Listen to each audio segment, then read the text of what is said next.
Asia Pacific 9:52 the 17th of January 2018 updated 10:23 the 17th of January 2018 get short URLWASHINGTON Sputnik 20 states that took part in a meeting of foreign ministers in Canada's Vancouver have agreed to ensure the strict enforcement of sanctions against North Korea and to prevent Pyongyang from circumventing the restrictions, Canadian Foreign Minister Chrystia Freeland said. The 20 nations represented here, in Vancouver, have agreed that we must work together to ensure that sanctions imposed on North Korea are strictly enforced, the Canadian minister said Tuesday, following the foreign ministers' meeting on security and stability on the Korean Peninsula.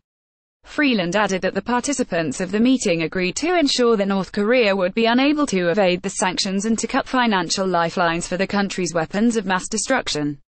The joint statement released after the meeting reads that the participants have agreed to impose unilateral sanctions and further diplomatic actions that go beyond those required by UN Security Council resolutions. Copyright Reuters. NelmsCanada's Minister of Foreign Affairs Chrystia Freeland holds a bilateral meeting with the South Korean Minister of Foreign Affairs Kang Kyung-wha in Vancouver, British Columbia, Canada, January 15, 2018. The representatives of Russia and China, who were not present at the gathering, has argued that the event would contribute to the improvement of the situation on the Korean Peninsula.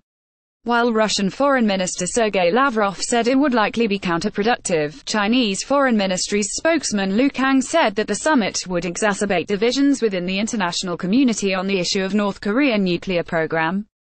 Earlier in the day, U.S. Secretary of State Rex Tillerson said that North Korea might end up forcing its opponents to use the military solution to the mounting tensions if it did not agree to settle the differences through negotiations.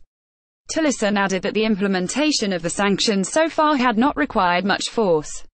Read more. Russia and China criticize Vancouver meeting on North Korea. The situation on the Korean Peninsula grew particularly tense in 2017 as Pyongyang continued to pursue its nuclear and missile programs despite warnings of the international community.